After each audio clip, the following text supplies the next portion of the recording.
What started this morning as a possible domestic violence case turned into a high-speed chase. It all ended right here along I-30. Fort Worth police say officers responded to a welfare check and were talking to a victim, but that's when they heard the suspect take off. Then the chase started. The suspect was in a Chevy pickup truck. The pickup ran on its rims before finally coming to a stop at I-30 and Beltline Road. Negotiators worked for hours to convince the man to come out of his vehicle, but he was eventually taken into custody and charged for evading arrest. Both directions along I-30 were shut down this morning, but the freeway is now open. The situation is still under investigation. Dealey Plaza transformed into a Hollywood set again this morning, closing these roads in the area. As you can see, there are extras everywhere, which is why these streets are blocked right now. But the good news is we've been told that these streets are expected to reopen right before rush hour this afternoon.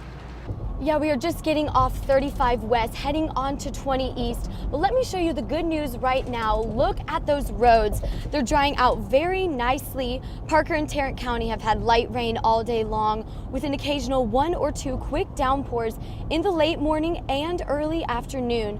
But the best news out of all of this, though, is probably the wind, as it took very little time to dry these roads out in Tarrant County. We're just now getting into a little bit more of that rain, and it looks like we may be heading into that system coming in from the south. We did find one place in Parker County that was especially grateful for this rain. Before today, Lake Weatherford was only about 75% full. We'll continue to cover this rain and keep you updated on how these roads are looking for your drive home this evening. This afternoon, you can still see the charred panels on this house right here, where a neighbor called earlier this morning after seeing smoke coming out of the building. Firefighters were called to the scene, but when they entered the home, they found a woman dead in the hallway outside her bedroom. Firefighters say a 61-year-old woman lived with her 94-year-old dad here, but he was not home at the time of the fire. Investigators are still working to find the causes of the death and of the fire, but neighbors have told us that the woman was a smoker and had physical disabilities, both of which may have played a role in her death. It's quiet right now, but I can guarantee within the next few hours, this place is going to be buzzing. Now, the Texas Rangers season lives on thanks to a win over the Angels last night. They're in the playoffs for the first time since 2012. I've seen a lot of big smiles today, and fans are thrilled that the Rangers have made it this far. Oh, it's very exciting. You know, I've been excited since we almost won the World Series a few years ago, and I've just been waiting ever since. Can't wait. Coming to the game tonight. I'll bring my kids, my family. We're gonna have a good time. We're seeing a lot of broken glass in windows this morning, and neighbors we've talked to say this has happened before. We really don't have money to fix this, you know, and it's just hard for us living here for 15 years, you know, and it keeps going on. Now, the skies are clear right now, but we are seeing an impact from this weekend's rainfall on the roads. You can look behind me and see some traffic built up, but the real problem is over here on the off-ramp for Northwest Highway, where there's as much as a foot of water built up from the rain this weekend. Earlier, we saw some cars taking a risk and going through the barricades that have been put up to block off this road.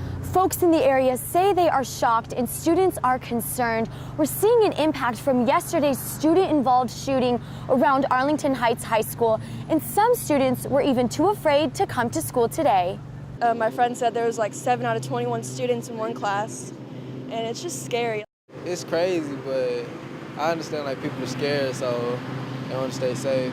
Images of the fight leading up to the shooting yesterday and of the gunman himself have filled social media. Combined with the heightened security around campus, students say their nerves are high. Just so much tension at school, and I don't know. There's probably a lot of drama today too. And I saw like pictures of the fight and... Abbie Maynard, CBS 11 News. Trailers like this one are important for Boy Scout troops. They store camping supplies and fundraising gear. Yet for Troop 746, when they showed up to this spot on Friday afternoon to get ready for their fundraiser, this is what they found. They were left with some wooden stands, a shattered lock, and broken hearts. Oh, please, not now. And unfortunately, within a few hours, we realized that it had been, in fact, stolen. Then once I found out that it had been stolen, I was just kind of shocked. I just didn't know why anybody would want to steal. Or just kind of a fun thing we like to get stuff out of, really. The trailer and gear are worth about $6,000, but the boys say it was far more valuable than that. Propane tanks, and it's not just tents. It's a lot of camp gadgets and trinkets we've made over the years and made part of the troop equipment. And unfortunately, those things take years to replace. You can't just go. Priceless to the boys, cast iron cookware. One of our scout leaders, he's famous for his peach cobbler, and it's full of his awards. It just kind of stinks that we lost all of that. The Scouts meeting room has the mottos and values ingrained in the boys, hanging on the wall, but now they are learning a hard lesson about why these values are important. Don't steal, because then other people are left without stuff and they can't do anything about it. I hope that if we don't get it back, that they can make some good peach cobbler with it. Abbie Maynard, CBS 11 News. More than 2 years ago, Dolores Rodriguez's little chihuahua named Patrick disappeared from her yard. We looked and looked, and everybody looked. And my husband and family looked, and we couldn't find him. Pretty much, I got so sad. Rodriguez loved Patrick like a child. I know he wasn't dead. I know he was still alive.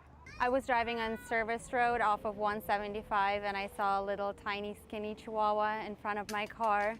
More than 2 years after Patrick disappeared, this is what animal rescuer Marina Tereshevska saw on a stretch of road where people dumped dead animals. Very, very thin, and his fur is all beat up. And when I moved the collar, I saw that he had one before that was too tight because he still had a mark from it. And so I scanned him for a microchip, and he was chipped. Thanks to the microchip ID, Patrick was finally on his way home. Then when she called me, I oh, thank you. I missed him so much. But I'm so happy that you found him. I'm so happy too. Because I was worried. And Patrick was back in the arms that held him as a puppy. He was just a baby puppy when I got him.